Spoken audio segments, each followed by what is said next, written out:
அனைத்து ஆன்மீக அன்பர்களுக்கும் அடியேன் சுவாமிநாதன் ஜோதிடரின் அன்பான வணக்கங்கள். நம்ம யூடியூப் சேனலில் நான் நிறைய ஆன்மீக பதிவு உங்களுக்காக கொடுத்துட்டு இருக்கேன். அந்த வரிசையில் இன்றைக்கு நம்ம யூடியூப் சேனலில் எந்த விநாயகரை வணங்கினால் என்ன பலன் கிடைக்கும் என்பதை பற்றி இந்த பதிவில் விரிவாக சொல்ல போகிறேன். பதிவுக்குள்ளே போகிறதுக்கு முன்னாடி நம்ம யூடியூப் சேனலில் யாரெல்லாம் சப்ஸ்கிரைப் பண்ணலையோ சப்ஸ்கிரைப் பண்ணுங்க, ஷேர் பண்ணுங்க, லைக் பண்ணுங்க. இப்போ பதிவுக்குள்ளே போயிடலாம். தமிழ்நாட்டில் முதலாக தங்கத்தேரில் பவனி வந்த பிள்ளையார் என்ற பெருமையை பெற்றவர் கோவை ஈச்சானாரி பிள்ளையார். இங்குள்ள தேர் 7.5 கிலோ தங்கம், 18 கிலோ வெள்ளியால் செய்யப்பட்டது. எந்த ஒரு காரியமும் விநாயகரை வழிபட்டு தொடங்கினால் தடையின்றி முடிவடைந்து விடுவதால் முதற் கடவுள் ஆகிறார். சிலருக்கு தொழிலில் இழப்பு ஏற்பட்டு இருக்கலாம், சிலருக்கு பதவி இழப்பு ஏற்பட்டு இருக்கலாம், சிலருக்கு சொத்து இழப்புகள் ஏற்பட்டு இருக்கலாம்.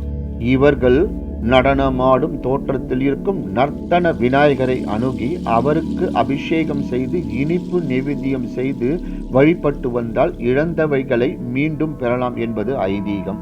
விநாயகருக்கு விருப்பமான நைவேத்தியம் மோதகம், அப்பம், பழம், பொரி, கடலை, கரும்பு, மா, பழா, வாழை, நாகப்பழம், விளாம்பழம், தேங்காய், இளநீர், அவரை, துவரை, சுண்டல், கொய்யா, புட்டு, பொங்கல், எள் உருண்டை, வடை, பாயசம், தேன், கல்கண்டு, சர்க்கரை, தினை மாவு, அதிரசம் முதலியவை.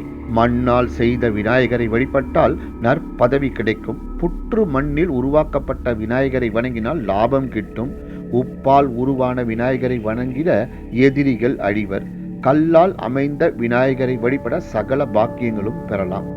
இந்து மக்களின் வழிபாட்டில் சிவன் கோவிலில் விநாயகரை வணங்கி கோவிலின் உள்ளே செல்வது வழக்கம். காரணம், விநாயகர் சிந்தனை கூர்மை கொடுத்து இறைவன் பால் பக்தியை அதிகரிக்க செய்பவர். விநாயகருக்கு பல திருப்பெயர்கள் உண்டு. அவைகளில் முற்குருணி விநாயகர், திருமுறை காட்டிய விநாயகர், பொல்லாப்பு விநாயகர், வல்லப விநாயகர், மோகன கணபதி, கற்பக விநாயகர், நர்த்தன விநாயகர், திருமூல விநாயகர் ஆகியோர் தனி சன்னதி கொண்டு அதற்கு ஏற்ப பலன்களை வாரி வழங்குகின்றனர். ஸ்ரீவந்தி விநாயகர் மிகவும் தொன்மை வாய்ந்த அனுகிரக மூர்த்தி. செம்பருத்தி போன்ற சிவப்பு நிற மலர் மாலை இவருக்கு அணிவித்து வழிபட்டால் கணவன்மார்களுடைய கடுமையான நோய்கள் விலகும். சுமங்கலி பெண்களுக்கு ஒரு வரப்பிரசாதம் செவ்வந்தி விநாயகர்.